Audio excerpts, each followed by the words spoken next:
a second maybe. On Facebook, it's showing on Facebook.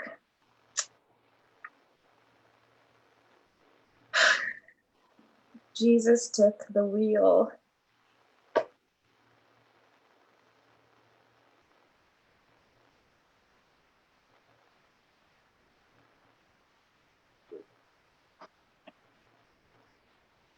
Hello, everybody. Good morning, good afternoon, and good evening. Today we made it, we're almost there right on time. Thank you so much for joining us. Thank you so much, everyone who is tuned in. I want to give you just 1 minute so that you're able to invite others in just a minute. I know many of us have been waiting for this particular topic, and we are excited, so to say, but we are here. We want to do this. So just 1 minute, please invite a friend or two. Invite a friend or two.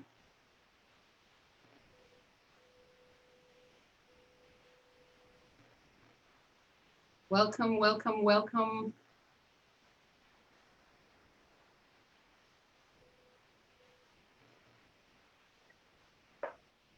Welcome.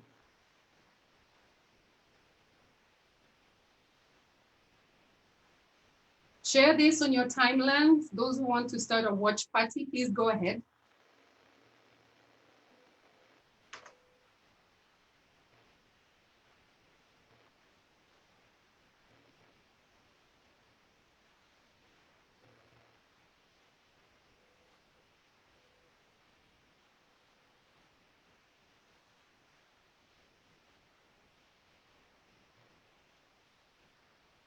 I will not say that I have no rights to the music. Maybe I'll say I have right to the silence.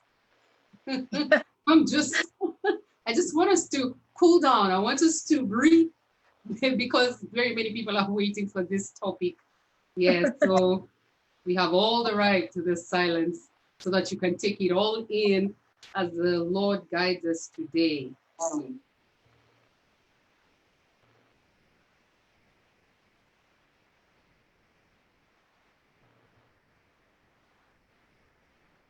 Okay, I can see a few people have already tuned in. So we are going to dive in and see what we are going to do today. Again, Karibuni Sana, welcome from every corner of this world. You're most welcome. This is Kara Omurani, where we preserve lives. Basically, Kara Omurani means I am a warrior. Today is Warrior Wednesday. We have our guest with us, Akech Aima. She has been my friend for some time now, so I'm just happy to reconnect again. She has a powerful testimony. I'm sure she'll be sharing with us today. But the name only is not enough, so I wanted to be able to introduce herself to you so that we can see how to roll this out. Karibu Sana Akech, please introduce yourself. Okay, thank you so much, Terry, for just giving me this platform to come and speak as the Lord leads me. And for all the people who have tuned in, my name is Akech Aima, and I am the founder and director of Pearls and Treasures Trust, which is a ministry where we rescue babies from abortion by counseling the mother who is in a crisis pregnancy or an unplanned pregnancy. And we help them to look at the baby as a person rather than a crisis and eliminate the crisis from the situation, help her to, assess her emotions and, find a solution for the baby. We also run a post-abortion recovery program for women who've had abortions, where they can just come and talk through their pain, their regret, and all that, and find healing and reconciliation for themselves and also between them and God. We also mentor young girls. I usually say young girls, but actually we have even women to their 50s who've come through the mentorship program, just to help them reconstruct their lives. Okay, so, with every pregnancy, there's sex. and many of the crisis pregnancies is because I had sex out of marriage. And I know today uniquely we're talking about rape, but many of the clients you get is because of that. And so then after the post-abortion, support group, or after the pregnancy, how do you reconstruct your life? So we run mentorship programs for that, and we also do abortion education in schools, institutions, churches, as well as just helping people handle their sexuality responsibly. We have a teen moms program in the slums. There's a lot we do, but those are the main ones. Yes. Amazing. I mean, how old is Pearls and Treasures? 10 years this year. Wow, a decade. Yes, a decade. Absolutely. So our viewers, you heard it. That is why we have Akecha Imba with us today.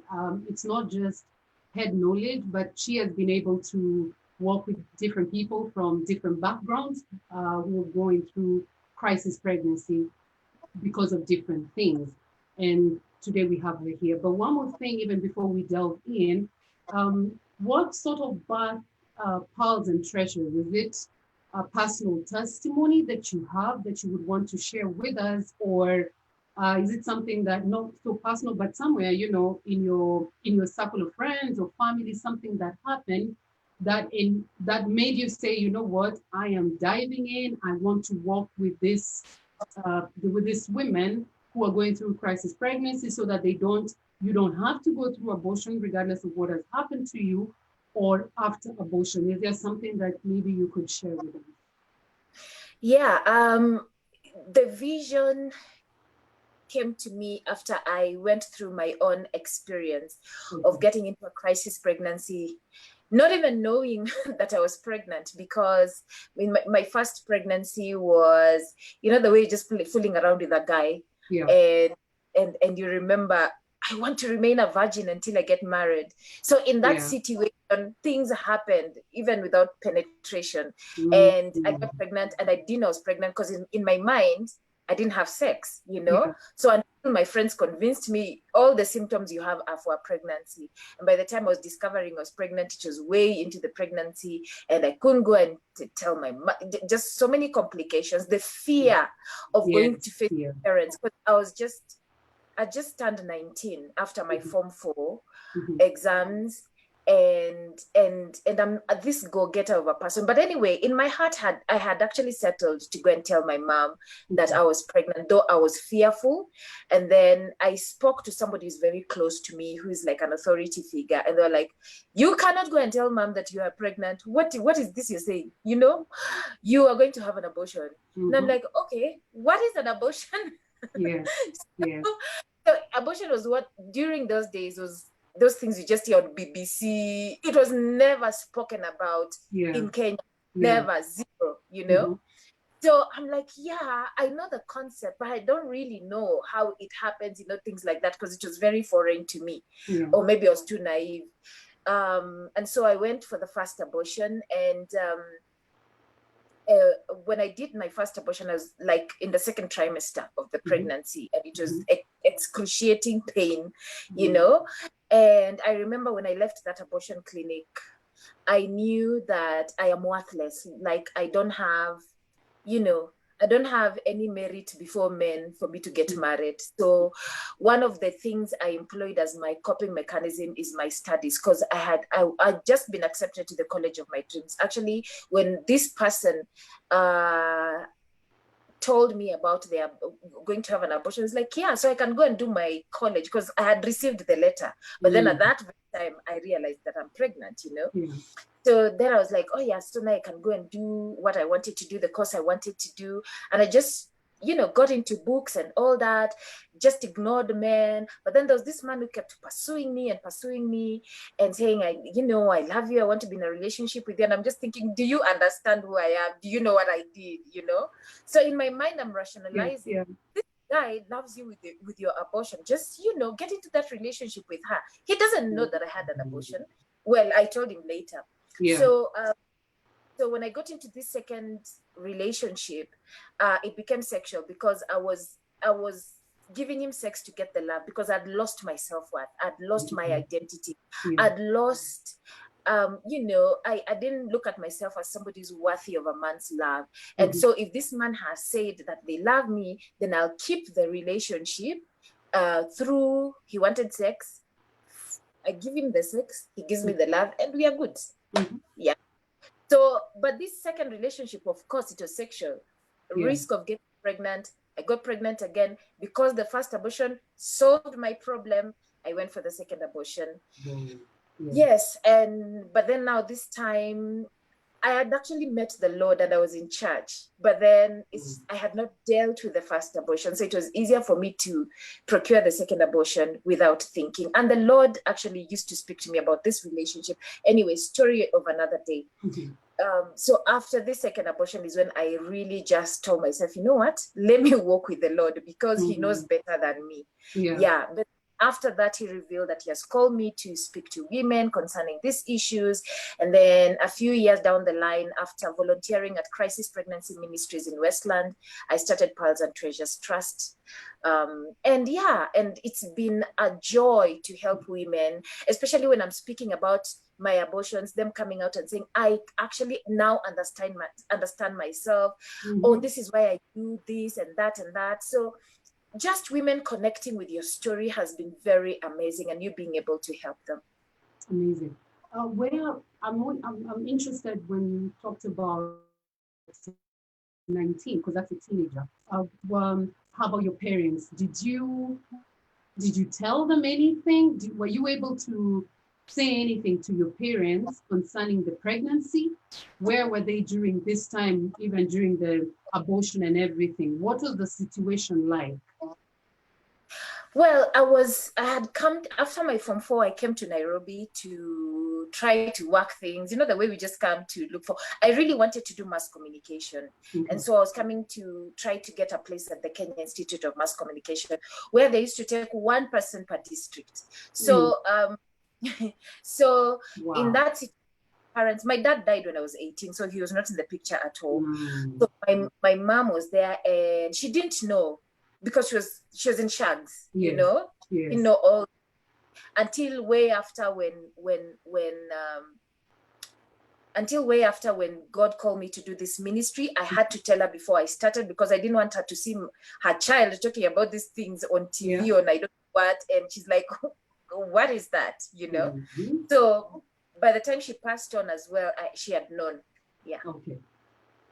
There's I want our viewers to get something that Aket talked about, which is basically she knew that she's going to go ahead with the pregnancy. I mean, no doubt she got herself in this place, and she knew she was going to get herself through it. And this is the thing, someone told her, you can't, you can't do this.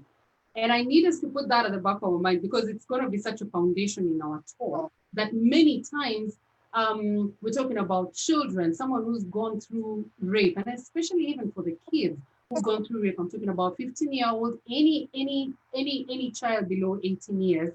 Many of them are clueless. Well, some of them know, but many of them are clueless on what next, what do I need to do? I mean, they just know, hey, you know what? I got myself into this I did not get myself into this, because today we are specifically talking about rape and abortion. Many of them know this happened to me. I did not want it. And so this is what I have to go through this. Basically, it's when you go through rape, it's a process. You have to go through the process of healing, and it's a journey. And it's not easy at all for anybody, regardless of the age, regardless of the background. So the same thing, all our journeys are not the same. And some of them come out with a child. And somebody somewhere, an adult somewhere, tells them there is an option. You don't have to. There is this option. Yes, I agree. Yes, we can put all the options down, but then there are options which come your way that have consequences. And I think that's where we miss out. Whenever we go to the hospital, the doctor is able to tell you, we're prescribing this medication, and this medication, these are the side effects. But then my question to the adults who take time to give people a way out on abortion, do you also take time to tell them the kind of things that are accompanied with abortion, the kind of trauma that accompanies abortion. Something to think about even as we go on. So in your definition, Akech, what is abortion? So that we take it from there so that we understand, because I know there are different school of thoughts. There are those who say, hey, it is until the child is, completely formed. It's until there's all these things about abortion. So tell us in your own opinion and in your own practice, what is abortion? Okay. After going through a training for us to be able to handle women in a crisis pregnancy, we define abortion as an intentional termination of a pregnancy, where you consent, you make the choice, you agree with yourself that, you know what, I am going to terminate this pregnancy. So even as you've put it across very well, somebody told me, and they were like, no, you cannot go, you can't. I still had the power to say no, because I'm the one carrying the baby, I'm the one carrying the pregnancy, I'm the one going through the pressure, actually, I still have the power to say no. So my choice, when I went to have the abortion, I made it intentionally, I knew, like, that is a solution I've been given and it's going to end the pregnancy, but I did it intentionally. So we usually term it as an intentional termination of a pregnancy. Though I must say, in my practice, I have had a few cases where women have been tricked by their boyfriends into the abortion. So their boyfriend tells them, oh, I have a friend of mine who is a doctor. Don't worry, we'll take care of this and all that.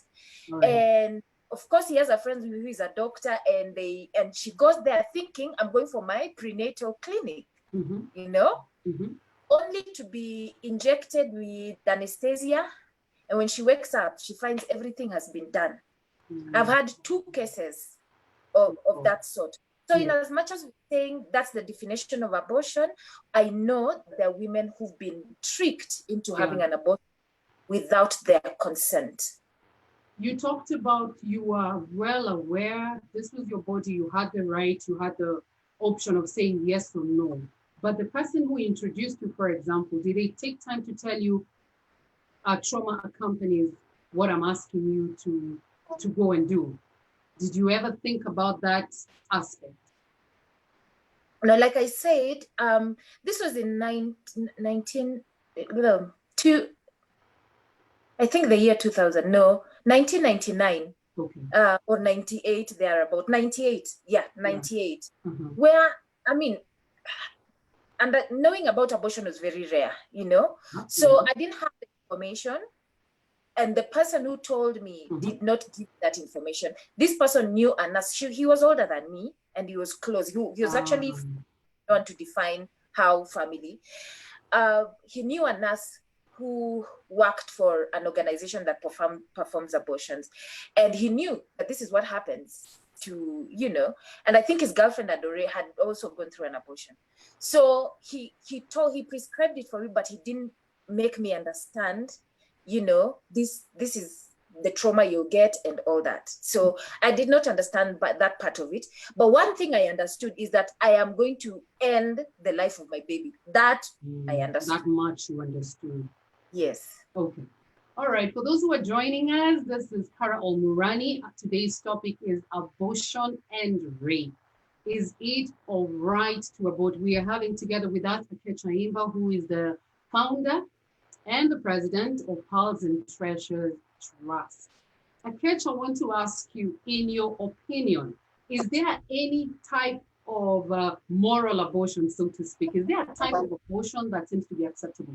This is what I saw even when we put out the post. There were so many people who are already up in arms, guns cocked, everybody guns blazing, and they just want to pounce on this particular topic because we have very many people who would agree that, hey, you know what, abortion is not right. But then there are people who are really pro-choice. This is my body. And more specifically, because of our topic today, that already rape in itself is terrible. And so when you go ahead and have an abortion, that is like you're re-victimizing. When you don't have an abortion, that is you're re-victimizing the survivor. So, in your opinion, is there any moral type of abortion? Maybe because it's rape, so, oh, well, maybe it's okay. Or incest, maybe it's okay. Walk us through this one. Okay, first of all, I want to say that, you know, the way you're saying that when people saw this poster, they were coming up in arms and, you know, their guns cocked and all that. Yes. I want to affirm, if you're one of those listeners, I affirm your feelings. It is fine. Yes, all right. That's how you feel. I also feel, I mean, when I hear about rape, I want to, hey, let me not even say the word. It's just too bad. You know? I know. And the issue of rape brings out all these bad feelings and reactions and even to me who is pro-life, I'm just like, you know what? Yeah, God will understand, you know. As we are talking about morality, we don't pick and choose what is morality. We don't pick and choose what we think is morally upright or wrong. Morality is morality. It cuts across whether we understand a situation or not, you know.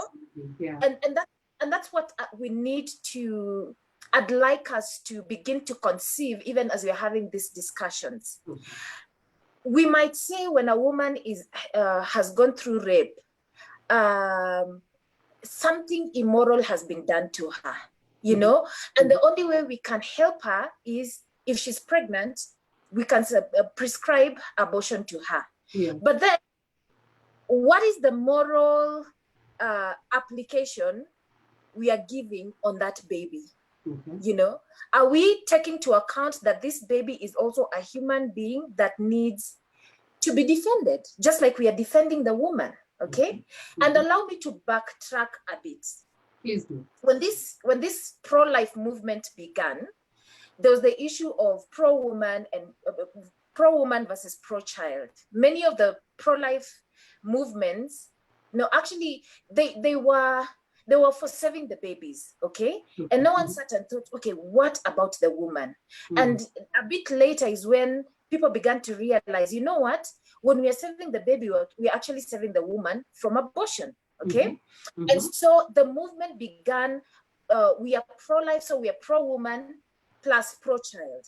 And when we are talking about abortion, when somebody has been raped, are we also defending the woman from going through the psychological effects of abortion, or are we rushing to prescribe abortion, you know, because we don't want that child? Are we thinking about the woman? Are we pro-woman as well? You get what I mean? Because you can't say you're removing the child from the picture and because you care for the woman. If you truly care for the woman, then care about what will happen to her when she begins to face the psychological effects of abortion, abortion later. So I want to encourage people to begin to look at these things very in depth. It's not just about somebody has been raped. Yes, somebody has been raped, and it is heartbreaking, you know. But let's look at this thing in its fullness. Now, let me just talk about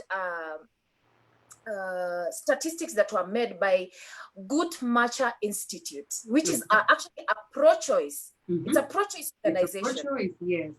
Research organization.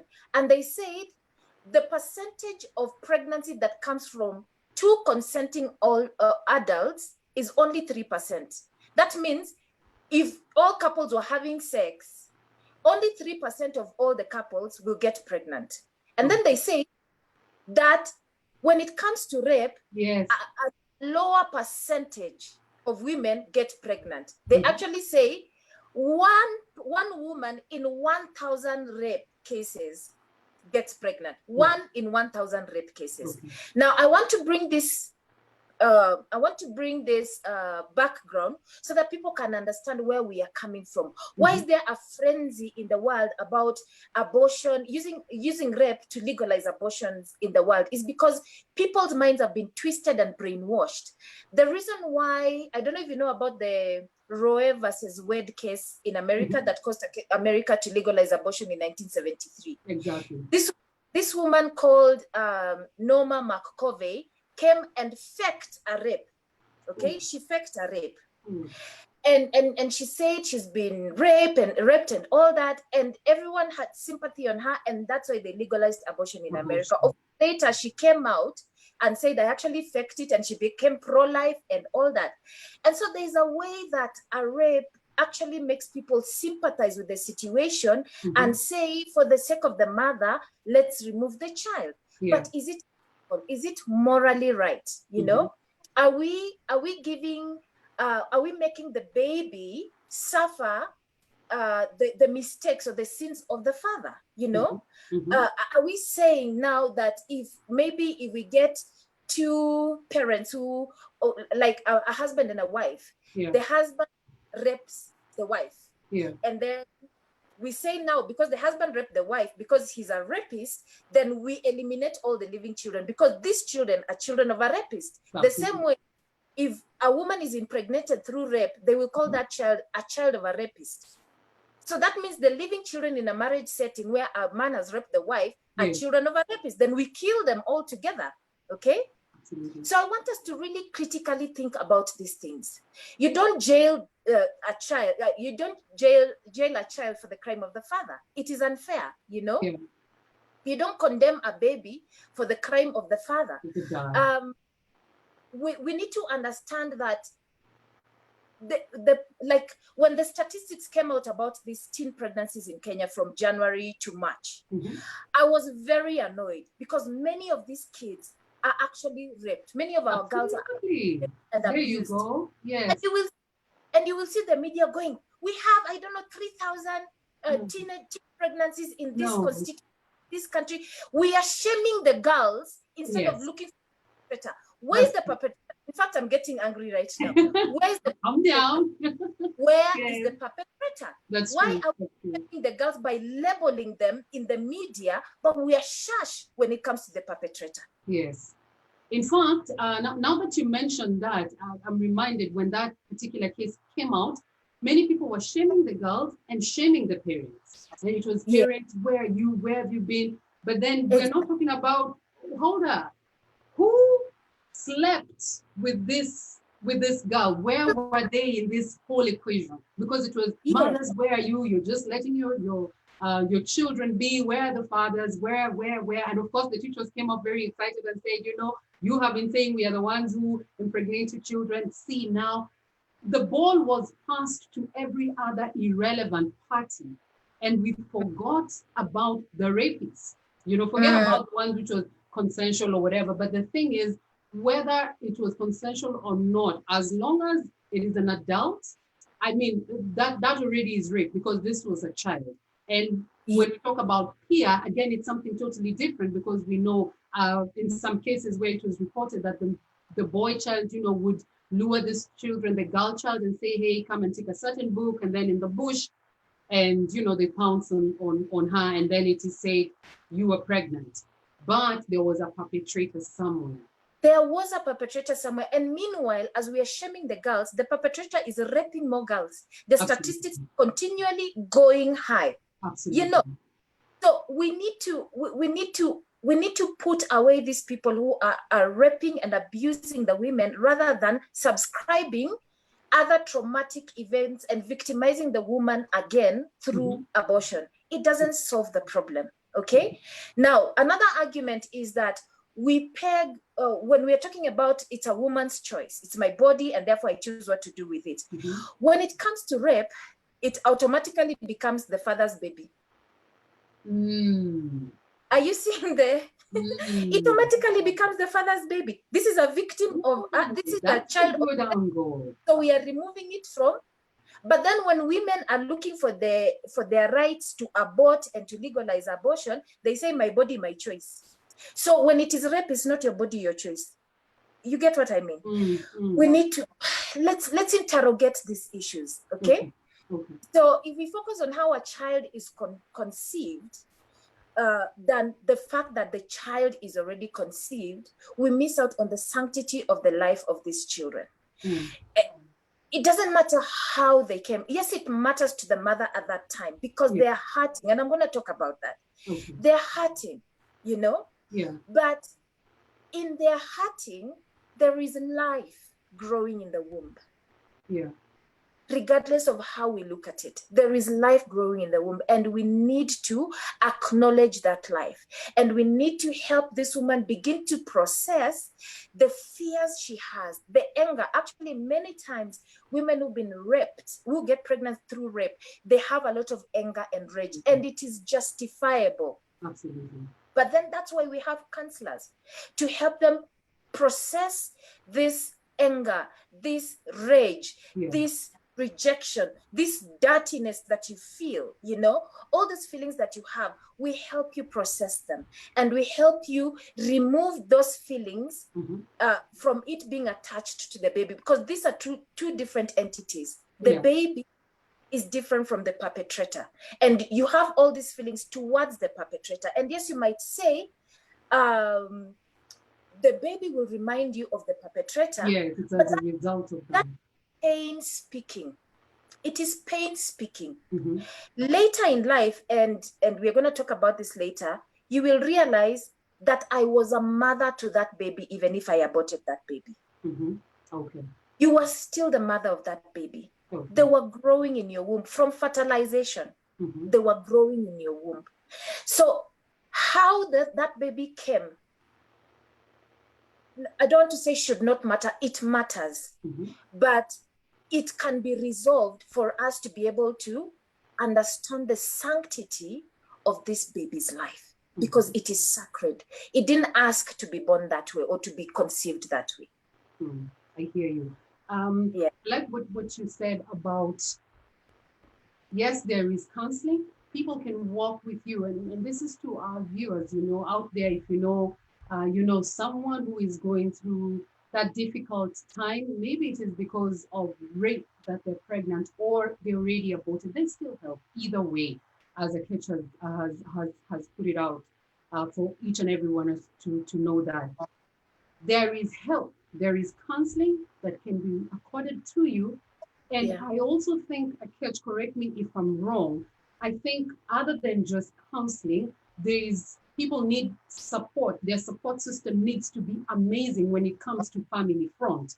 The people that they stay with, so that you're not being told one voice and then you're told another voice. So tell me if I'm right, and if I am, for example, Pearls and Treasures, do you have a program where you also work with the family members, the support system, so to speak, if it is a spouse in this case? Because I've had cases where a spouse has been raped, and they ended up being pregnant, and they're already in a family setting. Maybe they have 2 children, they have a child, or they don't have a child, and this is the child that is being brought forth because out of that particular heinous incident.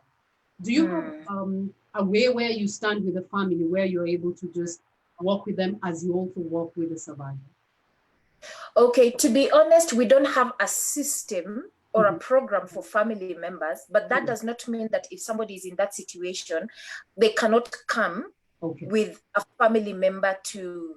So it's not outrightly a system for family members, but we are open to them coming with somebody for us to work with them. But mostly we love to work with psychologists to help this woman deal with the rape first. Okay. Yeah. As we walk along with this crisis pregnancy. So we get other help to help us, because our strength is the pregnancy, but then the rape needs to be dealt with by a professional who knows how to deal with rape. You get what I mean? I hear yes. You. I hear you. And that's very important that Akechi mentioned professional, because there are times you can go to, your next door neighbor who will tell you, don't abort. No. You will regret for the rest of your life. Don't abort, and then that's it. Or no, go ahead and do it. That was rape. Even the Lord understands. But let me tell you, you're the one who will go on in this journey. Far long consequences. The residual things that happen in your life, that's it only until you go through professional counseling, that's when you're able to look back and say, oh, hold up, this is where it ties. Because I've heard from many people who've gone through abortion, there's so many things that they go through that they can actually look back in retrospect and actually see, this is the place where the chips started falling, not in place, but out of place, like a domino effect. Because when something happens in a part of your life, then the domino effect. Now, Kate, I want us to talk about the domino effect. When you go through, that process, what is it like, and what are some of the trauma that someone who's committed abortion goes through? Okay, there's something we call post-abortion syndrome. Okay. And the post-abortion syndrome or post-abortion traumatic disorder, trauma, or post-abortion symptoms, syndrome, sorry. This is the inability of a woman to process the emotions that they are going through after the abortion. So the first emotion that comes after the abortion is relief, but we give it like 6 months and the relief wears off. And then they begin to now come to terms with the fact that I actually killed my baby. I was trying to solve a problem. You know the way they say, don't make a permanent solution for a temporary problem. Yes, exactly. This is very post-abortive. Yeah. So also in the span of the hour, when you're just going through something, hour, and then you decide. Because abortion is a very permanent solution. It is. But the feelings of relief begin to wear off, and she begins to come to terms with the fact that she killed her baby. Then she will begin to justify, she'll begin to suppress the feelings, and then she'll get into coping mechanisms. And then now the post-abortion syndrome becomes just full-blown. And post-abortion syndrome can be from depression, stress, anger, hopelessness, helplessness, sadness, to even hallucinations, crying spells, depression. Did I mention depression? Yes. Depression is a very big one. Looking for atonement children. Atonement children is when you want to go and get another baby because the reality of the fact that you killed your first baby has hit you. Just need to satisfy or to fill up that space, to anniversary syndrome. Every month of the date where you committed the abortion, you remember this baby you get depressed. There's just dullness and darkness surrounding you. You punishing yourself, maybe by not cleaning up yourself, going to the salon to make your hair, being in abusive relationships, getting into one relationship after the other because you're looking for love and affirmation and acceptance. And as you're doing this, there's a risk of getting pregnant because there are sexual relationships like me. I was to get love. So you get pregnant again and you abort again, and the cycle goes on and on and on. So there's so many things they deal with, yet they don't even connect what they're dealing with. It's difficult for a post-abortive woman to connect the post-abortion syndrome to the abortions. Some even are suicidal. I was very suicidal when I was going through all that. I tried to twice because I couldn't live with the fact that I killed my own baby. I didn't look at myself in the mirror for 3 good years because every time I looked at the mirror, I saw a murderer. I saw this woman who is just so evil that I couldn't keep my babies, and it's very difficult to live with all these emotions. I was angry, my goodness, very, very angry. Let me just interject right now. Sorry about that. I'm wondering, at what point did it turn for you that now it was, I can't look at myself, I can't live with this, was there any trigger? Is it something you had someone say? Where does that come from? Help us understand. Where does that come from? I honestly wish I could help you understand, but this is what I'm going to say. For real, no matter how innocent I was when I was procuring the abortion, you cannot argue with the law of nature. And that's why I said, at the end of the day, if fertilization occurs in any woman's womb, the system knows that you're going to be a mother. Yes. Even if your intellect does not want to, okay? Your intellect is telling you it's your choice about the baby. Yeah. You have ahead of you. Yes. What, all those reasons we give, your system does not know that. Your system knows. In fact, it is scientifically proven that when an egg is fertilized, everything in a woman's body begins to work to protect that, begins to feed, begins to send, information. Hey, a baby is coming, begins to make the womb, lining the womb for the baby. Like everything works for the favor of that child. Yeah. So when you have an abortion, now the system will begin to speak back to you.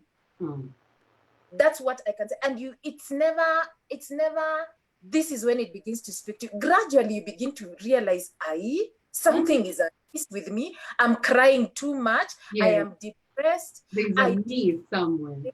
You know, you start doing weird things. If I tell you the weird things post-abortive women do, you will even wonder if it is normal. You know, like going to buy baby's clothes, and it's not like you're waiting to have a baby, or you're even in a relationship that is leading to marriage. You know, you just get baby's clothes and you want to buy baby's clothes. You know, very crazy things. That atonement child is very crazy, because they will go look for a baby, and it's not all of them. It varies with different women. So you're going out to look for a baby, you get pregnant, it becomes another crisis again, you know, and you're thinking that baby will fill that void that you're all cure that you have in your heart, you know. So the system will speak back to you one day. It will tell you, you were supposed to be a mother, but you left us hanging. So now, what do? Okay. You know, as a counselor, as a pastor, I totally agree with you, because I have gotten people who have said, hey, I aborted when I was 16 years, I aborted when I was 20, and I'm talking to a lady who is 30 years and above. I'm talking to a lady who's married, who has children of her own. But as you're saying, I think today I got a better word, that the system just calls. It just, and the void was just never filled. And so they're coming to counseling. They're trying to see how, I don't know what to do. I'm just crying, and I've never thought about this thing. It's 20 years now, but I find myself crying. I've lost appetite. And, you battle trying to understand and put yourself in that shoe. Well, you can't really put yourself in that shoe when you've not gone through it. But, you just cancel because you need this person to be okay and everything. So I would agree with you when you're talking about the system just shout at you and say, hey, you did something and we need to do something. So in your line of work, sorry. It will call you to attention, you know, because with employing coping mechanisms can take you for a while. That, like now, multiple relationships, having fun. That's why it's difficult to get maybe university students coming for the support group, because they're in that place where it is fun. They're young, they have life, and so it lies to them that you're 5 years down the line, the system will arrest you, and it will tell you did something 5 years ago. We've had women in their 50s. You're talking about 30s. We've had women in their 40s and 50s. Actually, we've had women in their 50s who went abroad, had their abortions abroad, like they got pregnant abroad, had their abortions abroad, where abortion was legal and all that. They came back, settled back in Kenya. They're like, something is amiss. I did something when I was young, and it is looking for me. They have come. I'm telling you the truth. They have come. Wow. So we can lie to ourselves, but you cannot go against the law of nature. Okay. Tell me, in Kenya, do you know of, do we have, when someone, let's say someone gets pregnant out of rape, a child born out of rape, do we have an option of adoption if someone would want to go that route? Because, hey, I'm okay, fine. I totally agree with you. I'm not going to abort as a sexual survivor or victim, depending on where you are at the time when you're having this conversation with the caregiver. So in Kenya, do we have an option where I will carry the child? Yes, I will house this child for 9 months, but then I do not want this child once I give birth. Do we have that option in Kenya? Do we have, I know of a home that takes in children, I mean, girls who have gone through sexual abuse and they are pregnant, including Carol Murani. We call it Beautiful Mothers, where we're able to have them in even when they are pregnant. But it's not a system where now I have given birth and I need you to take this child away. Yes, there is. And one of the organizations that we partner with that help even children with victims of rape because they're disabled. You know, many people rape disabled girls because they can't think themselves and all that. And we have partnered with them in taking some of our girls there. They have a rescue center called Protecting Life Movement. The lady who runs the Kyotas, okay, she's called Dr. Yes. So they have, when we have a client like that, we contact them and then we take them to the Kyota, and then the Kyota will facilitate their bills for, hospital bills and all that, but also facilitate the adoption services. But the funny thing is, many of these women, when they see the babies, they don't want to give them up for adoption.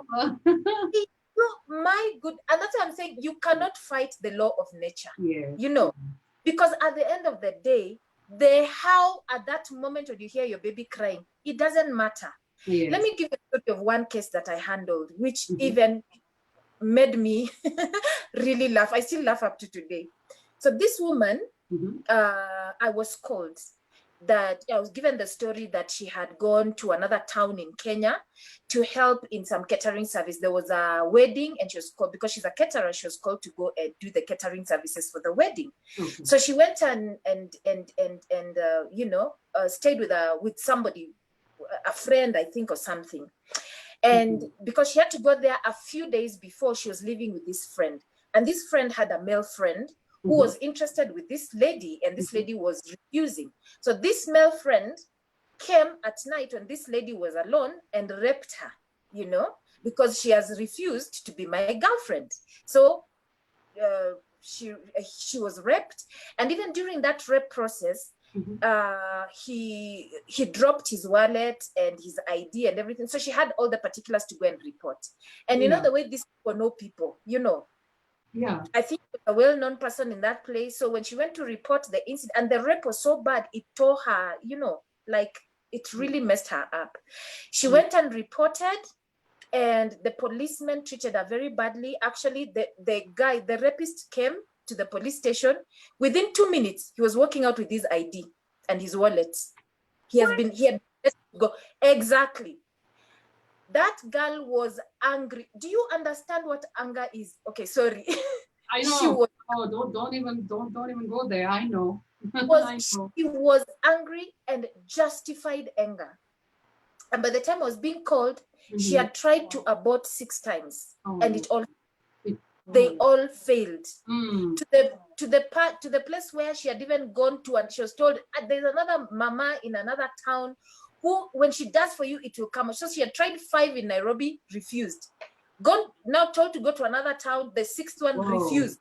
So I was called, and now she was saying, because abortion has refused, when this child comes, I'm going to strangle this child myself and kill them. So you're working with this angry human being. She is so angry. There's nothing we could have talked to her about. You're just there and listening to her and praying. That's the best you could do. And her anger is viable. But because we gave her so much support, and we were not pressuring her, and we just listened to her. We just listened to her. We listened and listened and listened.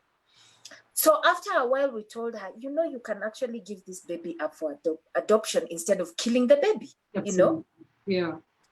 And she said, okay, fine, I'm gonna do that. So when her time for delivery came, she was taken to hospital, and she went on labor for 3 good days. And on the 3rd day, something came upon her and told her, repent for what you did, and she started repenting for all the abortions she tried to commit. And she even repented and told God, I'm sorry that I even accepted to give my baby away.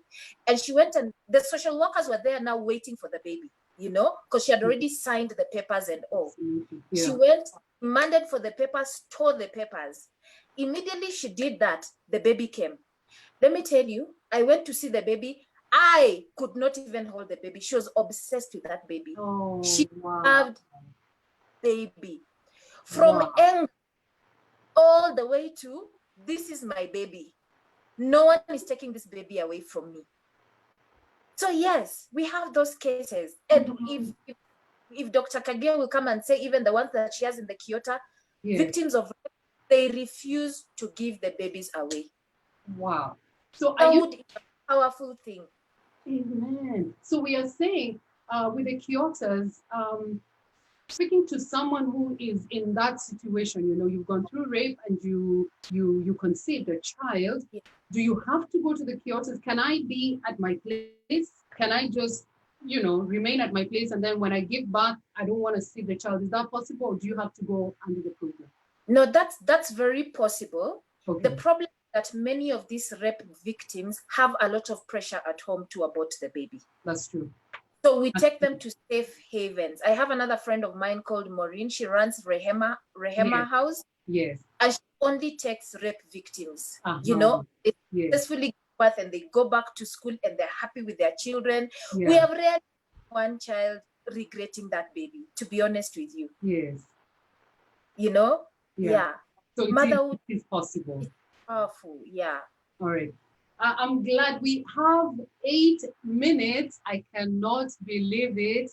But can I just something small, something very small? Please do. We also have had women who've come to the support group, those who procured abortion through rape. They were raped and they procured an abortion. And the post-abortion syndrome was so intense, the grief was so intense that some of them we had to send them to a psychiatrist because we couldn't handle them. Whoa, yes. Because at that time, they're now beginning to connect. That was actually my baby. It was not the rapist's baby. This is real life story. Real life story. Wow. You know? Oh God, yes, and it's crazy. Okay. I want to read what someone has said. Tracy says, pro-lifers are never pro-women. I don't agree. But what are the psychological effects of carrying a pregnancy that has been imposed to your body through rape? Terry Gobanga, I don't agree with your counterpart on the morality angle. First things she should talk about is what is morally right to the rapist to rape. Not is it morally right for the woman to abort. Did you get all that? Yes, I did. Okay, please address that. Okay, so I think she probably did not hear what I said, that the rapist should not be outside there raping other people. True. And the problem is that we think when we abort the baby, we've dealt with the rapist as well, but we haven't. The rapist is out there. He is committing rape to other women, hurting other women, and that's why I said I was angry when girls are being shamed because of teen pregnancies. Yes, yet no one is talking about the rapist. So yes, I extend this to the rapist. It is wrong for them to do what they did. It is wrong for them to go around raping women, but then the system does not address it. The system will give you abortion and then you'll suffer the consequences of abortion later, but that rapist is going around scot-free. That's true. So I agree with her. The rapist has to be brought to book. You know, we are not saying by this that we are excusing the actions of the rapist. We are not excusing the actions of the rapist, and we are also not downplaying or trivializing the trauma the woman is going through. And like I said, it is justifiable, whatever people feel about rape, because it is violence of another level. But then what we're saying is, we are subjecting this woman to 2 traumas if we say that they should go for an abortion, because she'll have to deal with the trauma of rape. An abortion does not erase the fact that the woman was raped. It's a misconception. It does not erase that fact. So this woman will have to go through the trauma of rape, and then after that, she will have to go through the trauma of abortion. Why can't we deal with one trauma, give this baby up for adoption, and know that I actually gave somebody life? All right. Okay. Rose is asking, how far does the organization go in terms of location, and how can they reach you? I think we're talking about the Kyotas. Is there any uh, is there a website that you can give, or will you be able to give us later so that we link it, or you're able to for Pearls and Treasures, or for the Kyotas? Sorry, say that again. Is it my organization or the Kyotas? Kyotas. Kyotas is, you just go to Facebook, they are there, or you will find them and you find their contacts. Okay, and another one is asking about Pearls and Treasures. Okay, so Pearls and Treasures, I don't know if we can be able to type this out, but we are at New Waumini House in Westlands, second floor, New Waumini House, Westlands, second floor. Okay. And our number is 0712309846. Please repeat that again one more time. 0712309846. That's our office line. Amazing. That's how you'll be able to get more details from Akechi. But we are also on Facebook, Twitter. We are there, so she can inbox us on Facebook, and we will respond to her. Amazing. Patrick is saying you do not become part of a house because you're inside it. For those who argue, it is my body. Sorry, I didn't hear that. Patrick is saying you do not become part of a house because you're inside it. For those who argue, it is my body. Yeah. That's true. But I want to be careful. Because rape is a very sensitive topic. I want us to be careful to understand that a victim of rape is going through a lot emotionally and psychologically, and I understand that. But then we are just saying that give this baby a chance to live. Don't criminalize her or him for the offense of the father. You can't. It's just, All right. Yeah. I want to say something. Some of us know, maybe it is so on the Christianese side, but you can Google him. For those who do not know him, he's called Pastor Solly Mahlangu. He's a South African. He's an amazing, amazing psalmist. Popularly, one of the songs that is so popular is called Obrigado. And it's, he's traveled the world. Now, Solly Mahlangu's mother was raped at the age of 14. 14, that's a teenager. You've just jumped into teenagehood, 12, 13, 14, at the age of 14. And in that rural home, this lady she had closed school over the weekend. She was just trying to get something to do over the holidays, and that is how a certain man pounced on her, and she was raped. And out of that, she conceived and she gave birth to Solly Mahlangu.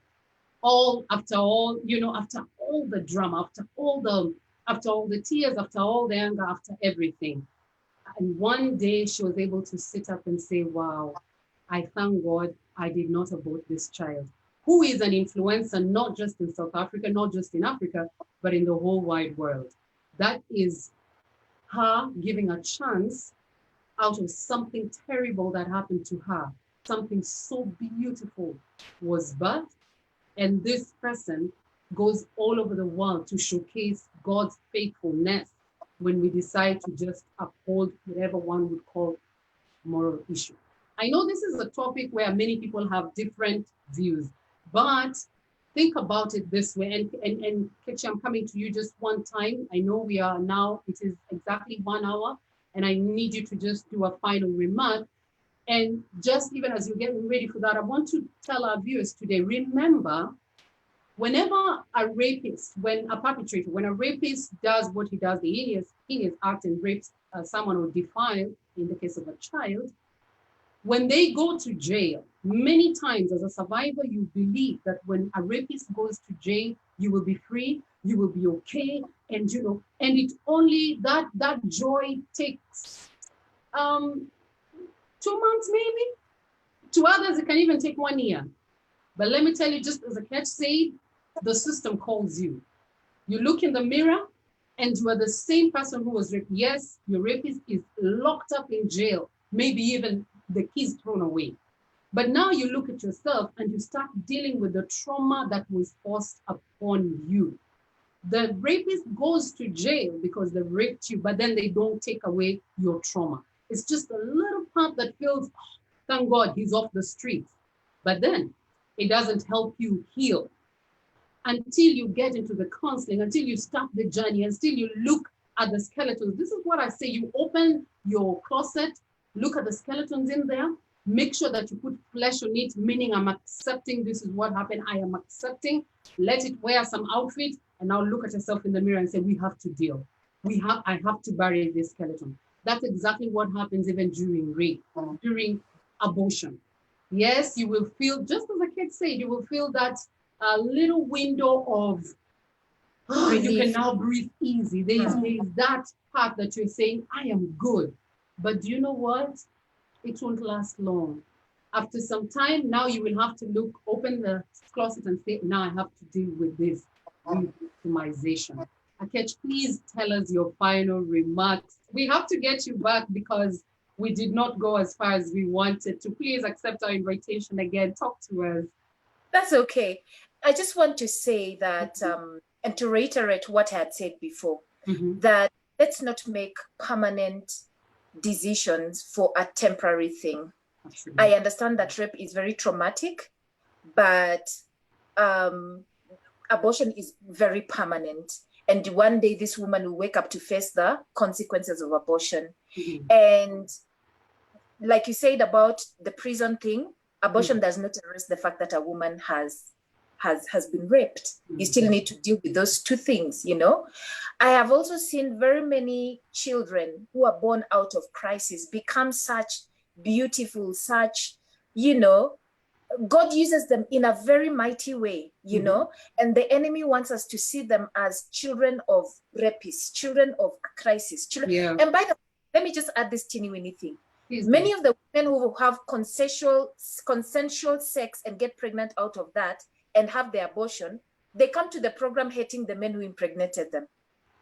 So this emotion, it's such a paradox because you're saying you're hating the person who raped you, but even when you have consensual sex and you have an abortion, you still hate the man who made you pregnant. So these emotions are there. I don't trivialize them, but they're very temporal, and that's why we are here to help you go through them, walk through them, you know, process them, and we find a suitable solution for you and the baby. So don't make up. And then another thing, maternal instincts are powerful. You cannot hide them. They can't calling. They start you 20 years down the line. That many times maternal instincts come calling you and they force you to face everything, right? Exactly. It doesn't matter what your intellect is telling you at that moment, giving you all the reasons that you're forcing this pregnancy on a person. One day when you wake up, you'll realize I was a mother to that child, and you will miss that child. I hear you. All right. You have heard it from Akechi Ayimba, President and founder of Pearls and Treasures. You will be able to get her on every social media outlet as Pearls and Treasures, right? Yes, Pearls and Treasures Trust. Pearls and Treasures Trust, yes. Just and also Google them. My Facebook page, Akechi Ayimba.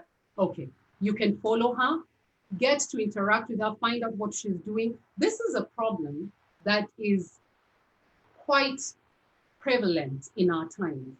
It is something that so many people have gone ahead and done this. As I like what she said, don't make a permanent solution, you know, with a permanent way out for a very temporary problem. Yes, when you go through rape, and I know that firsthand, it is not something that you erase as part of your life. I don't want to remember this, so it never happened. No, you actually have to live with it, and you actually have to thrive so that you don't allow yourself to be, you know, to be a prisoner, so to speak. But then there are some things that are very, very permanent, and one of them is abortion. I want to urge our viewers today, when you're looking at abortion and rape, I want you to look, don't be one-sided. Don't just look at, okay, this was the heinous act, and yes, it is, and we are not trying to excuse the perpetrator in any sense of that word, but we need you to also look at the mother. We also need you to look at this lady who will have to live with this for the rest of her life. Yes, there's way out. Talking to those who have gone through this, whether it was because of rape or you just thought this was the wrong time to get pregnant, there is a way out. Please reach out to Pearls and Treasures. Reach out to them. Don't die by yourself. There is help out there. To those who've gone through rape and this happened, there is still a lot of help. There are people who want to hold your hand and walk with you. Thank you so much for joining us on this Warrior Wednesday. Today, my teal is right here at my back, my file thing. And I said, remember teal. Remember teal, remember teal. This is a campaign that I am pushing as Kara Omurani. We are saying, remember teal, you either protect, you either report, or you either support. One of those three things. Please do that. Don't just let someone die in pain of sexual abuse or sexual harassment or sexual assault. Thank you so much for joining us. Let's meet again next Wednesday. Thank you so much, Akecha Imba. God bless you guys. Thank you.